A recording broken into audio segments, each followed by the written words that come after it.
What's up, everybody? Welcome back to Rant Roller Sports. And today I want to discuss how I feel about the NBA, my level of excitement or lack thereof for the start of the regular season. I want to speak about the Zach Ertz trade of the Philadelphia Eagles tight end to the Arizona Cardinals. I want to speak about the Terrence Crawford, Sean Porter welterweight championship fight that's coming up soon. That's probably going to be the fight of the year, not the Wilder Fury fight. If you actually want to see great technical boxing skill, you have to tune into that Terrence Crawford, Sean Porter welterweight fight, because I don't believe there's going to be a knockout in that fight. Both of those guys got very good chins and have been in there with hard punchers and haven't come close to being knocked out. So that's going to be a great, great fight. It's not going to make a lot of noise like a McGregor fight or one of these Mayweather exhibitions. But for the boxing purists, this is the fight of the year so far that's coming up. I want to speak about Zion Williamson from the New Orleans Pelicans, missing the start of the regular season again, with a foot injury that he had surgery for this offseason. What else I want to speak about? Russell Westbrook and my Los Angeles Lakers. Oh boy, we're in for an adventure this year. He's already setting it off with a documentary about himself. We'll talk a little bit about that. And I guess where I want to start is I want to ask the question of what's the next NBA dynasty? And I say that because as much as people complain about super teams, people love super teams. I mean, that's what makes sports go round. That's what people tell, their old war stories about, their barbershop talks, what they tell their grandkids, it wasn't nothing like my 70s Steelers, or my 80s Lakers, or my 80s Celtics, or my 90s Bulls, or my 2010 Golden State Warriors, who were the last NBA dynasty. And right now, I don't feel like there is one. And I don't see one on the horizon either, because the guys that are grouping up, the stars, they're all aging. And there's very few young superstar nucleuses in the league. And the best one, or the most talented one, I should say, is not even complete, because Kyrie obviously is not playing because he's unwilling to get the vaccination. I was watching the Nets game last night, and they looked pretty good. KD looked good. Harden looked good. Their role players played like they were supposed to. But I didn't really see anything special. Looking at my Lakers, I definitely don't see anything special. They're going to put up crazy numbers. They're going to put up a lot of ESPN highlights. But they can't win. Well, I'm not going to say they can't. In LeBron, we trust, right? I'm not going to say they can't. But he's going to have to overcome Russell Westbrook's bull in the China shop style. But it's not on defense, though. It's all on offense. I mean, is Vogel a strong enough coach to corral Westbrook for LeBron so LeBron doesn't have to do it? I don't know. I almost wish Jason Kidd was still there as the silent power in the background. But now he's off in Dallas coaching Luka. So we don't even have Jason Kidd's backbone in the locker room on the coaching side that will be able to tell Russell Westbrook, hey, knock it off with the turnovers. So I don't know how that's going to go, right? But I pulled up something. The ratings of the players going into the season. And I'm going to show you what I mean real quick here, if this will even show up here. Let's see. Looks like it's a little blurry. It's not showing up. It's too much of fine print. But anyway, I apologize for that. You have basically at the top of the list here, or the basic top 10 players. You have Stephen Curry, Kevin Durant, LeBron James, Giannis Antetokounmpo. Hey, give me a like and a subscribe just for saying that on one take. Giannis Antetokounmpo. Give me my props. Straight out of journalism school.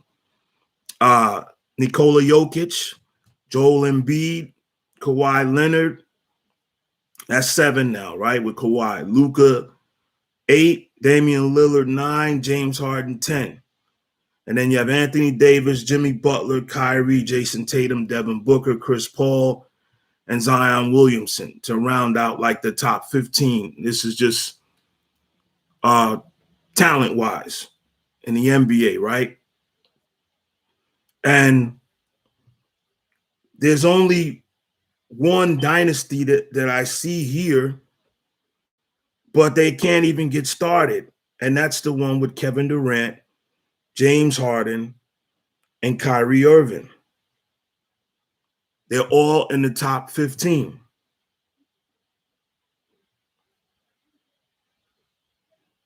No other team has 3 guys in the top 15% of NBA players, but the Brooklyn Nets. But they don't have Kyrie there. So that's a problem. The Brooklyn Nets could be the next NBA dynasty if they could get this thing going, get this thing really, really going, and go through a year where the injury gods bless them, and you can get all 3 of these guys, Kyrie Irving, James Harden, and Kevin Durant, healthy into the playoffs. That's all anybody from New York wants right now. And if you're a diehard NBA fan, you should want it too, because I don't see the defending champion Milwaukee Bucks as being a long-standing dynasty, even though Giannis is the best young player. And when I mean young player, he's the best guy under 28 years old in the league. Of course, he's a 2-time MVP, Defensive Player of the Year. He dropped 50 points in the Game 7 finals, was finals MVP. Really, Giannis should be the face of the league, but he's not, because he's a foreigner. And he has not surpassed King James's popularity amongst the people. Now, this is very rare, where you have a young guy come in like Giannis, full of highlights on ESPN, highlight dunks and chase down blocks, putting up extraordinary statistics and numbers, especially analytical numbers. He's off the charts as far as player efficiency rating and so on and so forth, right? But he has not captured the American public. And this is where I have to defend Stephen A. Smith, where it does matter if a player or not is foreign, how he would connect or not connect with the American public. And Giannis, his English is good enough, but I would almost say he might be in the same boat as Hakeem Olajuwon, formerly the Houston Rockets, the center, who was the second best player in the league for a long time behind Michael Jordan, but America never connected with Hakeem. When he won his 2 championships, it was a weird time in the mid-90s. Going up against the Knicks in the finals. What most people remember about that is the game being interrupted by a news feed of O.J. Simpson running from the police 30 miles an hour on a highway, which was one of the most bizarre things I've ever witnessed live. I'm sitting there watching the game, and we have to interrupt the game for emergency news break. And you see these 15 police cars crawling behind O.J. Simpson on the freeway. There's no one else on the freeway but O.J. Simpson and the Bronco, and all of these cop cars keeping their distance, but the Broncos only going like 40 miles an hour. It was the most bizarre thing I've seen live.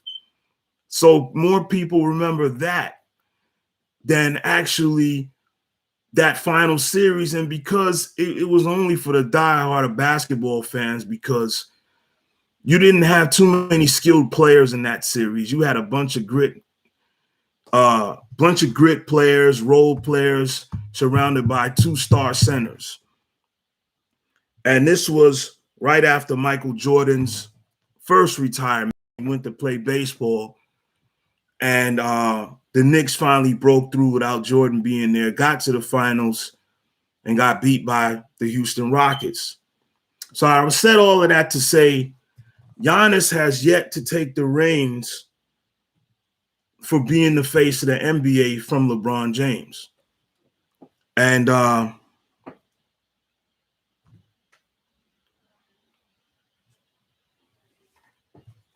what's the reason for that? Personality, plus LeBron has extended his prime way longer than anyone would have thought, including myself. I didn't even have no idea he'd be going this strong in year 18. Phenomenal. He's a throwback player. So yeah, where's the next NBA dynasty coming from? Once again, I'm looking at these list of players here, and you can only have a dynasty if you got a handful of top players surrounded by excellent role players. So let's look at the Warriors, the last dynasty. They have some good young pieces. Klay Thompson's coming back. Draymond Green is still there. Obviously, Steph Curry played at an MVP level last year. Can they reestablish the dynasty? I don't think so. Can they get back to the finals? Yes, I believe they can. But can they reestablish a dynasty, go on another, 3-4 finals runs? I don't think so. Let's look at the Lakers. No, they were never going to be a dynasty because LeBron is kind of long in the tooth to start a brand new dynasty with the Lakers. And unless they drafted some young superstar to go along with him and AD, that was the only way that could happen. And that hasn't happened. They brought an aging superstar, Russell Westbrook, over. And are the 3 of those guys athletic enough still to go on another run of maybe 2 more finals? Perhaps. But I don't see that happening. Not with Westbrook. He's only got it to the finals once. And that was when he was younger and wasn't as ball dominant. He couldn't be because he still had James Harden and Kevin Durant on that team. Let's go down to Nikola Jokic, right? The silent superstar, right? The stretch 5 extraordinaire, can do everything from the center position except really defend at a high level, which is an issue. Can his team, the Denver Nuggets, become a dynasty? I don't see it. Let's go down the list to Joel Embiid. Well, we already know there's trouble in paradise with Philly. That doesn't look like a dynasty in the making at all. Kawhi Leonard and the Clippers, no. Luka Doncic and the Mavericks, can they become a dynasty with him, Kristaps Porzingis, and some young good players on the come up. I don't really see it at all. Damian Lillard, Portland, no. Okay, Anthony Davis, already mentioned him with the Lakers, no. Jimmy Butler down in Miami, can they form another dynasty? Not as currently constructed, they can't. Right? Who else we have? Jason Tatum and not his sidekick, but his partner, Brown. Can they become a dynasty? Can the Celtics create a new dynasty? No. I don't see it happening. Those two guys are extremely talented, but they need a third wheel. They need a third wheel in Boston before they can even consider becoming a dynasty. Rudy Gobert and Donovan Mitchell for the Utah Jazz. No. Rudy Gobert is not good enough offensively, and I'm slightly biased against small superstars like Donovan Mitchell. He's only like 6'1", even though he plays like he's 6'6". He's only 6'1", and those inches do start to count come playoff time. They do. Only a handful of short guys have overcome that and thrived in the playoffs. Isaiah Thomas, the guy coming to mind the most from the Detroit Pistons. DeAndre Ayton, Chris Paul, and Devin Booker from Phoenix. Obviously, they cannot become a dynasty because Chris Paul is 36, 37 years old. So at least they won't become a dynasty with that big three of Devin Booker, DeAndre Ayton, and Chris Paul. They're built to win right now. They went to the finals last year and lost. Could they get back to the finals? Obviously, they could. They went last year, and they got their core intact. But are they a dynasty on the come up? No. They would need to replace Chris Paul with another superstar for that to happen.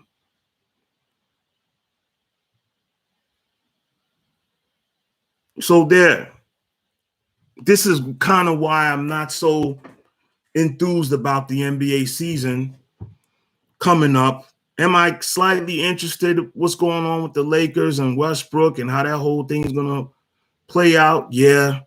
But I already kind of know how it's going to play out. They're going to win about 50 games, get to the playoffs, and then we'll see if they can defend. That's the bottom line. They can score.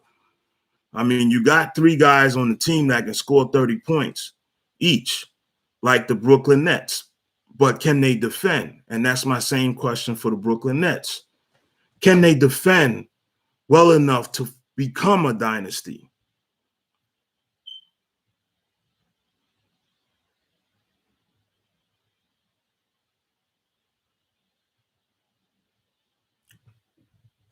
So I want to move on from that a little bit. And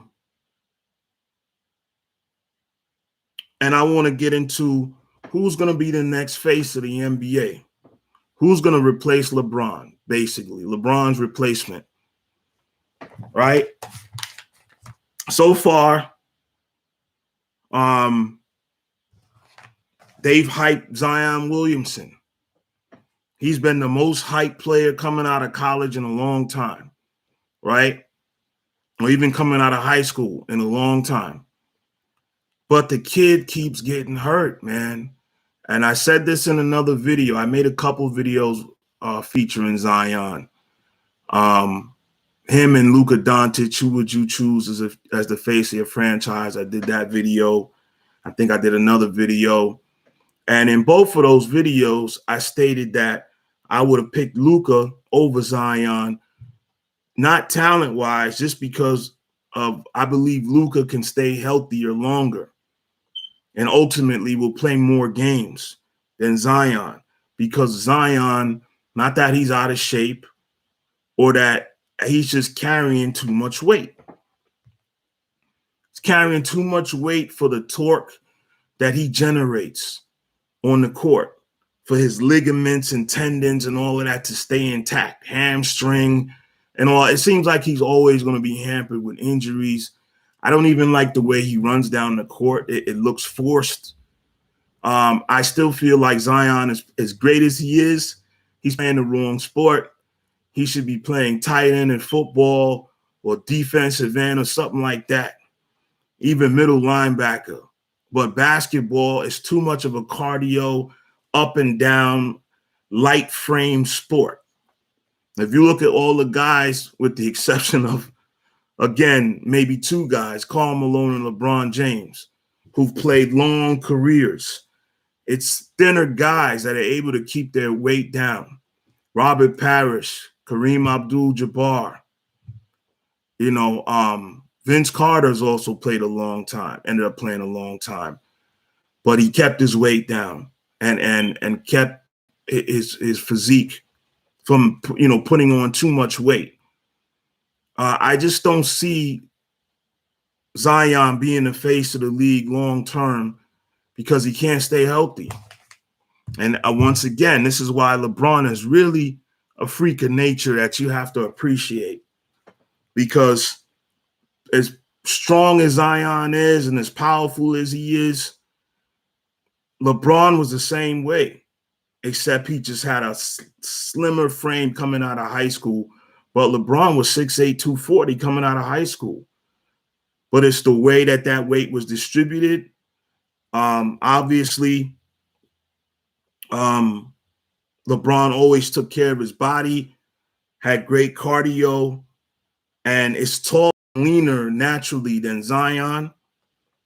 But I just don't see Zion staying healthy for the duration of his career to be the face of the league.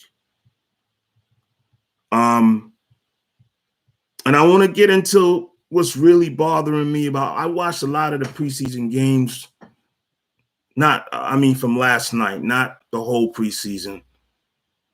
Watched a few games, and what's really missing for me is it seems like there's no grit left, or very little grit. What I mean by that is that they're refereeing out all of the drama of the game to me in order to keep it Disney, in order to keep it network friendly. When the NBA had guys in the league that were menacing, that you could look at these guys and you say, okay, I wouldn't mess with them on the street.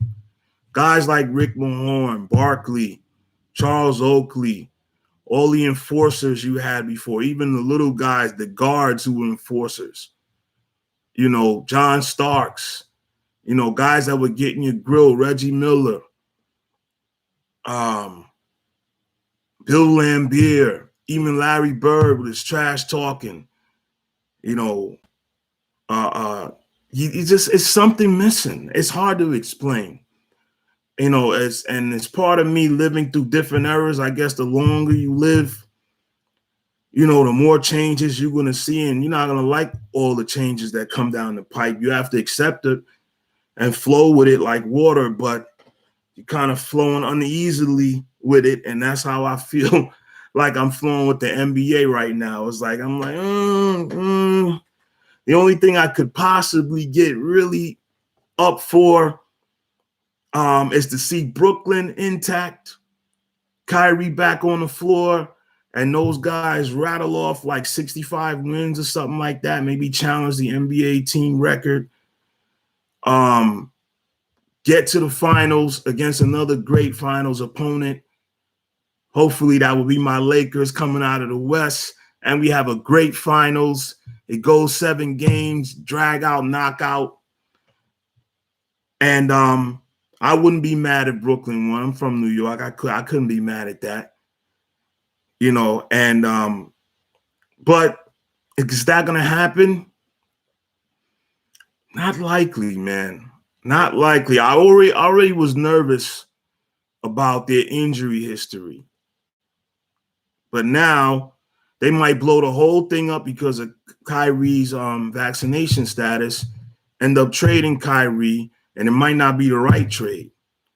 Ben Simmons would be, I would take that if I was the Nets, Ben Simmons. I think the Nets could work wonders with that type of squad. Plus, he would add way more defense than Kyrie plays. And he's what, 8 inches bigger than Kyrie?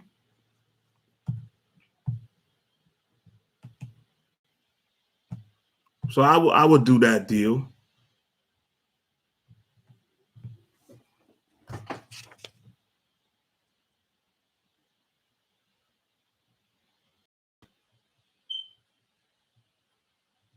I want to speak a little bit about shift gears a little bit. I want to speak a little bit about the Philadelphia Eagles and that Zach Ertz trade, the tight end Zach Ertz. What the hell is Philadelphia doing?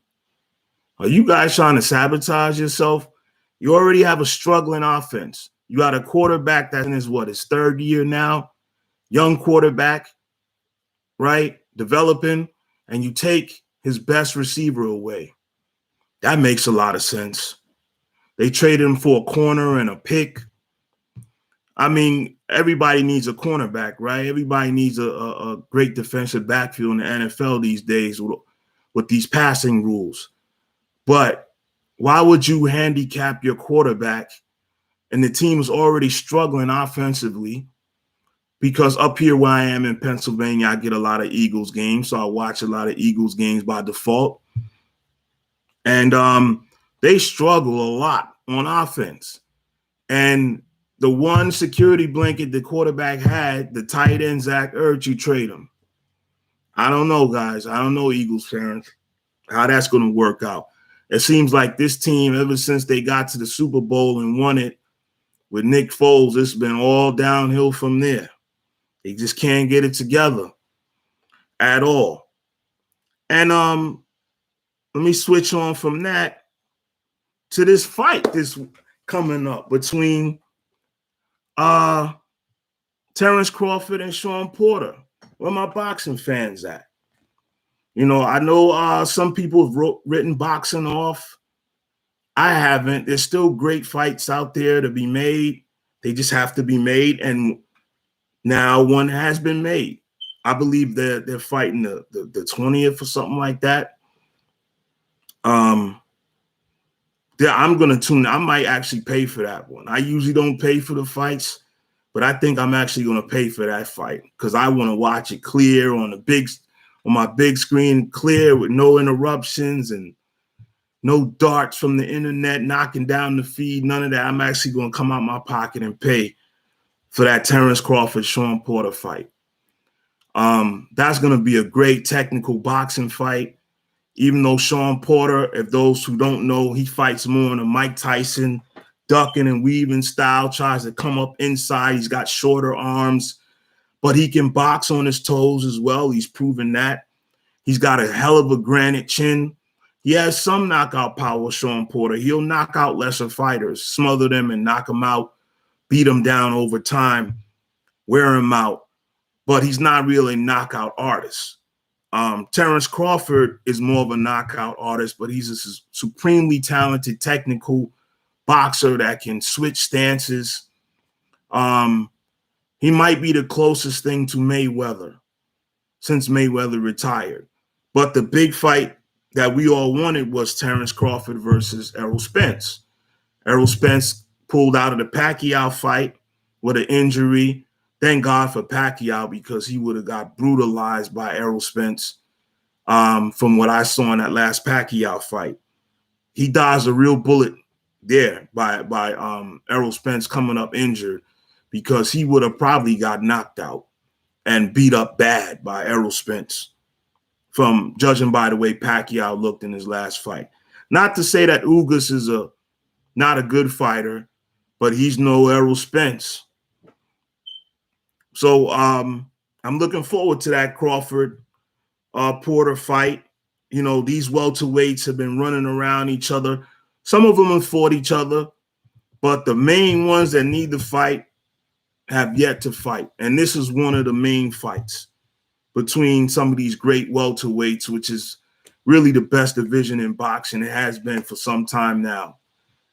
So that's all I want to really speak about right now. I wanted to get that off my chest. I'm trying to find some enthusiasm for this upcoming season. And I want to give a shout out to my boy Tariq. I had a conversation with him yesterday after my live. And it's good to have good people in your corner and good people, good, wise people around you to balance you out. Because sometimes I can go over the deep end with my opinions. You know, that's probably why some of y'all subscribe to my channel. Y'all know it's likely anything to come out of my mouth on this channel, right? YouTube has already taken down a couple of my videos, right, about me speaking about the vaccine. I'm going to speak my mind. But I'm also aware that I can evolve. I can take my friends' opinions, digest them, and find the truth in them. And my brother brought me to some truth yesterday. So I'm in favor of women coaching in men's sports. My brother said, hey, just let it play out and see what happens, man. What's the worst that could happen? And he's right. I didn't like the precedent that it started, but he's right. If they're qualified to call the X's and O's and they're qualified to, I'm speaking about women now in men's coaching and men's sports. If they're qualified motivators and the team follows them and gets behind them, like Goldie Hawn from Wildcats. Remember that movie from back in the day, guys? You know, and that's when Goldie Hawn was still young and cute, right? I watched that movie as a kid. Probably I've seen that movie at least 5 times. You know, it's one of those great feel-good 80s movies that you just don't find anymore. The movie game sucks now. You know, we had the golden era of films in the 80s. There's no other decade or anything that could top the 80s as far as movies. So I'm all for Goldie Hawn coaching the Wildcats or the Owls or the Musketeers or whatever she's qualified to coach. So shout out to my boy Tariq for pulling us having a great conversation. And that's when you have people around you that are not yes men, that they're still going to give you their honest opinion, and we can have great dialogue and we learn from each other, right? So yeah, that's all I want to talk about for right now. You know, I'm still in recovery from the COVID thing. I'm pretty much out of the woods now. I went riding on my bike again, my electric bike earlier today for about half hour, 35 minutes. 40 minutes felt good. I might go out again, but no, I have to actually mow this lawn. It's been about a week and a half overdue, and it's going to be a pain because I can't find my side blower to the mower, and it's still mulching, and I know it's going to stall and shut off on me the whole afternoon cutting this lawn, but I got to do it. Please like, share, subscribe. Let me know in the comment section, you know, how are you feeling about this upcoming NBA season? Do you feel there's any dynasties on the horizon? Because I just don't see it. And I don't like super parity. You know, I'm not really for parity. I didn't grow up with parity. I grew up with super teams. My 49ers going to 4 Super Bowls. My Lakers winning 5 championships in the 80s, and that's why I declared Magic Johnson the king of the 80s. I know how much you guys love Larry Bird. You know, I love to hate him. I admire and respect him, but Magic Johnson is the king of the 80s. 5 beats 3 every time. I grew up on super teams. The Buffalo Bills that went to 4 straight Super Bowls. They didn't win. And one day I'm going to do a video on that Bills teams.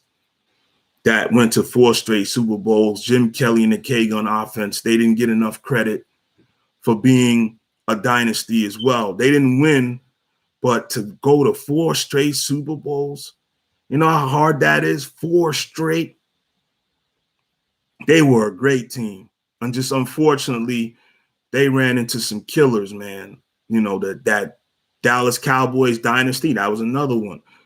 They ran into them and lost, I believe, twice to them.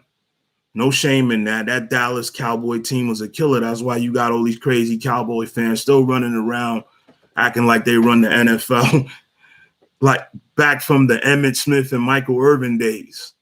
They still living off that glory. Built a big, great stadium off of that glory and everything. So, yeah, I'm for dynasties. I like super teams because it sets the bar. If you don't have a super team to set the bar, you know, for the rest of the playing field to shoot for. I don't want a whole league of mediocrity, you know, where, you know, you got 10 teams winning 48 games. You know, I want to see that 1 or 2 teams that separate themselves from the pack, or 3 that are smashing and dominating. This is what we like to see in America. Let's not kid ourselves. So let me know in the comment section what you think about everything I said after you review this video. And like, subscribe, pass it on to a friend. Let's try to get these subscribers up over 1,000 so that I can go live anywhere. I can go live from my cell phone, in my car. I can go live from the bicycle, out in the woods, down by the river, wherever. I need them subs up to 1,000. So I don't ask y'all for much. I'm not on here asking y'all for donations yet, because I want my content to get better and be more consistent. And then if y'all want to donate something, then y'all donate something to help me keep going. But all I'm asking you for right now is likes and subs. So please, and also comment, get in the conversation. All right. I might be back later today if I find something else I really want to speak on. If not, I'll definitely be back tomorrow. I answer most questions. Just, I want to remind you guys, if you say anything about the vaccine that they deem medical misinformation, they won't allow your comment to show on the page or on the channel or on the video. All right. So please be mindful of what you say in the comment section. Please be mindful of the words you use. Okay. We've had some great debates in my comment sections of these different videos, and I enjoy it. But please just be mindful what you say, because YouTube will block your comment. And even if you have something good and positive to say, they'll block it if you use the wrong words. So be mindful of that. What else? I think that's pretty much it for right now. This is still a small channel. I appreciate everybody that has been with me to this point. And the couple of people that have tuned in live, my boy Tariq, I appreciate you. My boy Al, I appreciate you. Al normally shows up on the lives. I got to do a better job of scheduling these and getting these done at a particular time so it can be consistent. I'm going to have other people co-hosting lives with me in the future. I'm going to even have some of you calling in to speak your piece, because I do want this to be a platform where people can say their piece. Whether you agree with me or not, I want you to be able to say your piece, because right now in society, you know, it's not enough of that going on. It's too much PC talk, too much, just too much PC talk, and people not really speaking how they really feel. And I try to always do that, whether I'm right or wrong, indifferent. I'm going to tell you how I'm feeling at that particular time. And I want to do that for you as well, the viewing audience. A lot of you are very opinionated, but for whatever reason you don't want to get on YouTube, maybe it's your job or something like that, or you don't want people to start clowning you in your circle for doing this, but you can come on here either by comment, or I'll give out a WhatsApp number in the future once I have more people in these lives, and you'll be able to call in and hear your voice heard. All right. So yeah, until next time, I'll see you guys soon. Please pass on the message. Please get these subs up to 1,000. Send notifications out to your friends or whatever. And you can also suggest topics you want me to discuss in the sports world on this channel. I changed the channel to a more sports-oriented channel because I had a little bit of everything going on when I first started. Like if you go down my list of videos, you'll see stuff about everything. But I wanted to streamline the channel into a sports one. So if you have any topics you want to discuss in the sports world, any topics in other sports that you feel are not being covered in mainstream media, that's what I want to do here. All right. So thank you guys for tuning in.